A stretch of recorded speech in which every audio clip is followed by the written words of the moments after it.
Today's show is all about color, and it's coming up right after this.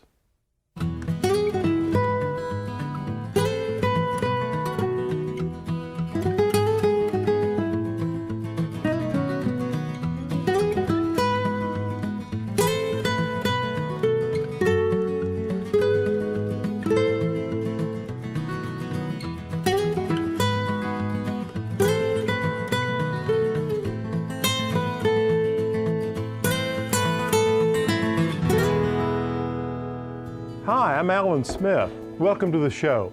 Now today, we're going to focus on color, and I mean a lot of it. And one of the things that I want to show you is how you can take an ordinary apple and turn it into, well, a vase. But we'll get to that a little later in the show. First, we'll take a trip to sunny California to learn about a plant that will bloom all summer long. And then jump over to Michigan to make a stunning bouquet with hydrangeas. Plus, a friend of mine from Pennsylvania came to visit me at the Garden Home Retreat to talk about knockout roses, and we'll learn how to make this delicious recipe. We'll get started on all of this right after the break, so stick around. You know, some plants have certain features and sometimes given nicknames based on how they look. Cleomes are sometimes called cat whiskers or spider flowers because of their explosive whisker-like blooms. This past spring, I had a chance to visit Euro-American propagators in California, where Bertie Leonard Fountain told me all about the colorful Cleome they're growing. You know, Bertie, it is wonderful what breeders are doing with some of our old-fashioned favorites like the Cleome. I mean, this is such a beautiful example of how they've made a beautiful garden plant even more spectacular. And what we've done is all the best things about the Cleome, that beautiful look, that wispy flower, but we've made it a better plant. Now it'll bloom all summer long. Yeah. They did no thorns on it. It's not weepy and sappy like some of them can be. Yeah, they can be very sticky, can't they? They can be. This one doesn't have any of that, and it's sterile, so it doesn't seed all over the place, and it just pushes up blooms all summer long. Well, I like the compact habit as well because this is a manageable size. It's a great backdrop plant. You can see here with the geraniums and the opal innocence nemesia. It's a really beautiful combination. And the fact that it does bloom all summer long, I think, is outstanding. Oh, it's a beauty. It's a sure winner for the garden. And it won't get that where it gets bare down towards the bottom. It just stays beautiful all summer long. You know, I like to use Rosalita probably more in the flower garden than in containers, although I'm sure it would be great in containers. I like to mix it with grasses and some of the coleus varieties, particularly the chartreuse ones. That would look great. Like Granny Smith and Lifelime. Lifelime's a great one. Yeah, and you know, some cut flowers too, like that green chartreuse zinnia, Envy is great with this, and even pink ones. Yeah, it's just really an outstanding plant. Well, she's a cutie. This Senorita Rosalita is just a breakthrough in Cleome and just will bloom and bloom all summer, so it is just dynamic. Well, I'm going to make some room for her in my garden again this year. Oh, thank you. Now, after the break, we'll get started on that apple project, plus check out how to make this beautiful arrangement, so stay tuned. To make these simple arrangements with interesting vases in the way of an apple, all you have to do is take a nice firm apple like this Granny Smith that I'm using. And what I'm doing is I'm using a melon ball scooper just to cut out enough of the core of the apple to hold enough water to support a bouquet of flowers. So as you can see, I've done this one, and I just cored this one out. Now let me show you how to get started. What I like to do is take the apple, and you can use an apple core like this or a knife. But if you'll get your hole started like that, just pushing it about a quarter of the way in, and then you can take the melon scoop and just dip it out like this. It's really, really easy. So the next part of this is to, of course, fill the apple with a little water. Now you can use any type of flower you like. These are just some that I picked up at the grocery store. You go to your local florist or cut them out of your own garden. And I've got an arrangement here of chrysanthemums, and you see I've bundled about 5 stems together and just tied a rubber band on them. So by just taking a few blooms like this, getting them all at about the same level, and taking the rubber band, giving it a few loops like that, pull it up a little closer to the necks, cut them off, and you can see you have these little tiny bouquets, and they sit inside the apple. And just look at that. Very simply done, using an apple, a few flowers, and just a little bit of time. Now, there's one idea I want to share with you. I picked this up last year during the summer in Michigan. Beautiful bouquet using one of my favorite flowers, hydrangeas. I'm here today to show you how simple it is to bring your favorite flowers from your garden inside your home. One of the great things about having a garden is that it enables you to enjoy beautiful flowers both outside your home and inside your home. It doesn't have to be a big formal bouquet. In fact, for garden flowers, often a simple bouquet is the best. It doesn't even need to be flowers. This is simply Physocarpus summer wine. You may know it by its common name of ninebark. All I did was cut about 2 feet of branches, put them in a container, and they're done. A simple arrangement, just one flower or branch, is often the most effective thing you can do with garden flowers. It doesn't get any simpler than this. This is a garden variety, Hydrangea macrophylla. One branch in a vase, it looks lovely. These big colorful hydrangeas are what many people think of when they think of hydrangeas. This is a new variety called Incredible. Very hardy, very easy to grow, and as you can see, it looks great in an arrangement. You don't need to go out to your garden and look for flowers that are all exactly the same shade.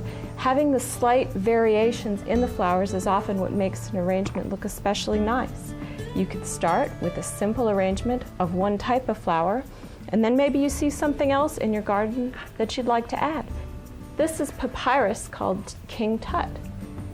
Try a few in with your hydrangeas. So here you have just 2 different flowers from your garden. Very simple, very easy, and lovely. You can enjoy this with a minimum of effort, and you'll enjoy it for a long time. Now, after the break, we'll talk about tree-formed roses, and a little later, this amazing recipe, so don't go anywhere. Okay, now who says you can't grow roses in the shade? Okay, maybe these aren't roses. They're impatiens, but just look at the bloom. They look like little tiny rosebuds. These impatiens have made my top 10 list of plants for the shade. These miniature rose-like blooms are an exceptional addition to areas of low light and bring sizzling color to the shade garden. I've used Rockapulco in both containers and flower beds with great success. You know, I'm sure you're like me. You love to grow plants in your garden that are low maintenance. Easy care plants often require fewer chemicals, which means it's better for your family, your friends, and the planet. You see, knockout roses are a great example of an eco-friendly plant because they're virtually disease-resistant. Steve Hutton, president of the Conard Pyle Company, came to visit me at the Garden Home Retreat to talk about tree-form roses. So as you can see, Steve, I've got a little bit of everything. This is kind of my botanical zoo. Well, you've got agave in containers and even a hyacinth bean in a container. I haven't seen that for a while. Oh yeah, it's a great plant. You know, you plant the seed in the spring and it just fills itself with blooms. It's been a great grower.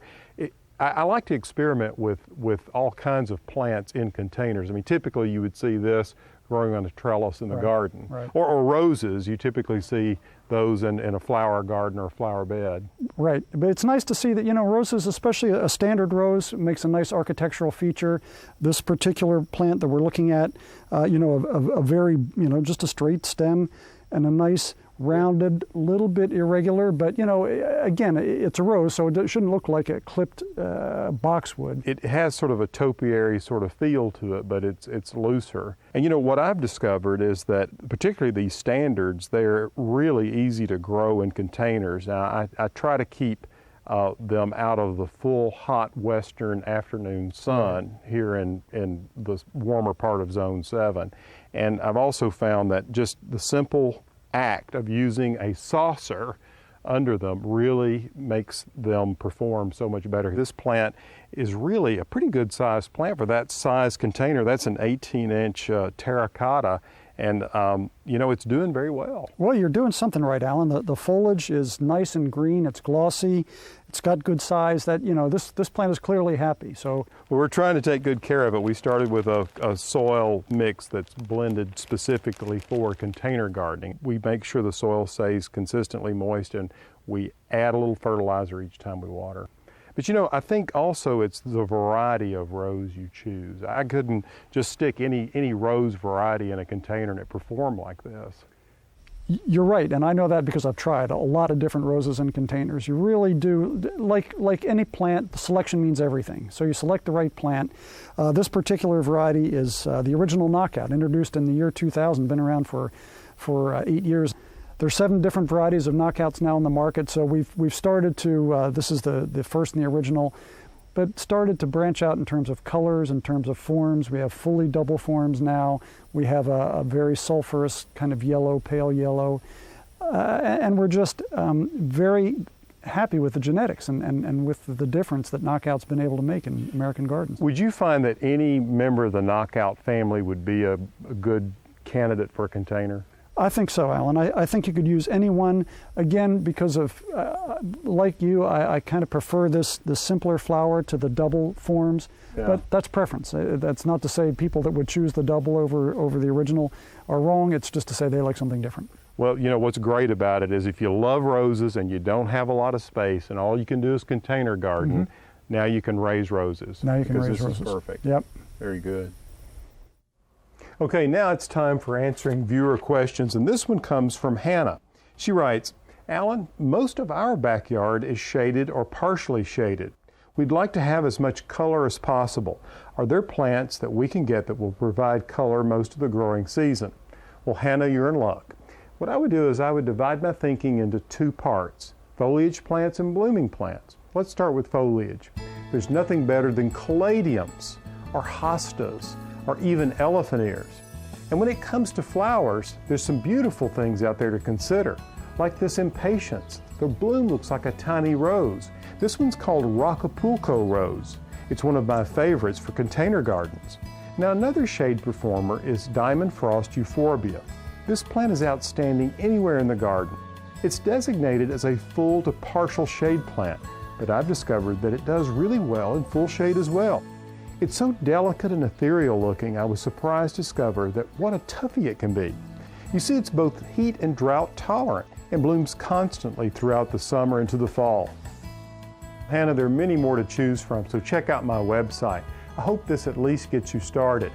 Now, stay tuned because we've got that delicious recipe coming up. I recently had my friend Regina Charbonneau up to cook at the Garden Home Retreat, and she prepared one of her specialties, biscuits, but these are with a flair. Now, roughly how much time are we going to need for these biscuits? Just 2 tablespoons. Now, this is just your basic biscuit recipe, right? It's my basic butter biscuits that I roll in several layers to get flaky, and then I just add different ingredients. And well, they're always fantastic. We're here with Regina Charbonneau, one of my favorite friends to cook with from Natchez, Mississippi. I call her the Biscuit Queen. Well deserved. Yes. Well deserved. Well, I think I've got just about enough time here. okay, well, I start with 4 cups of flour. Okay. Now I always balance my There's the baking powder. a 1/4 cup, Okay. and a 1/4 cup of sugar, and I always do equal parts of sugar and baking powder because it cuts that tinny taste of the baking powder. Okay. And then I put the thyme in. So after I do, just sift, do the dry ingredients a couple of times. Yeah. And then my margarine I do in large chunks. So I've got Some help 3 with that. sticks. Thank you. I would love that. Okay. And then I add my bacon at the same time. That is 8 ounces, 8 half a ounces. pound that I cook, and if you see it's not overly crisp. Right. Yeah, still a little of that delicious fat in it. Yes, it's going to make the biscuits flaky. Well, And I put everything in. everything's in here. After the and- bacon, we're all there, right? Well, we put the buttermilk. Right. Yeah. 1 3/4 cup. The key to flaky biscuits is to not overmix. Now Now we're all going ready. to turn it Here on. we go. Want to make sure that I'm picking it up. The flour in the bottom is picked up, and I Right. can always hand toss it a little Yeah. bit. Okay, and I just kind of push this out. And then what I do is I put a little flour, and then I'm going to fold it. If you see, I kind of roll it like that. Yeah. And once I do that, I turn it. And and one shouldn't be afraid of it looking sort of dry. No. Yeah. It'll, as you see, the more I roll it, the more it will incorporate. Gosh, it looks lovely. And you see, I'm not over mixing it, so we're going to get those lovely layers. Mm-hmm. And just work it. Don't be afraid of it. You know, it's not a delicate dough. Yep. And if you see, it'll start doing a little ribbon effect. And so if you have big chunks of butter, it'll start blending in. Yep. I like to keep them fairly thick. This is probably close to 1/2 inch. So that's and then about we're right. gonna do this. And I cook them in a muffin tin. Oh, you do? I do, because they have so much fat in them that it'll ooze out sometimes. And the muffin tin catches it, and it makes a really nice little flaky bottom. And you know, all of my biscuit recipes, they freeze well, unbaked. You put them on a cookie sheet, you freeze them, then you put it in a muffin tin and bake it. And they smell divine. And then, like I say, with the orange marmalade butter, I whip the butter and then add the marmalade. And I make all kinds of flavored butters. I do So what's the sun-dried ratio of butter to the marmalade? It's 1 tablespoon of marmalade to 1/4 pound of butter. Now, how long did the biscuits bake? About 20 to 25 minutes at 350, just until they're golden brown. I bake my biscuits on the top shelf. That way they don't get too crispy on the bottom and they're perfect on top. That's another little trick. Very good. Well, thank you You're for welcome. spending time in the kitchen with me. Loved it. It's always fun. Well, that's all the time we have for today's show. I hope you've enjoyed it as much as I have. Now, any of the information in today's show that you might want, like that delicious biscuit recipe, just check out my website, pallensmith.com. Until next time, from the garden, I'm Alan Smith.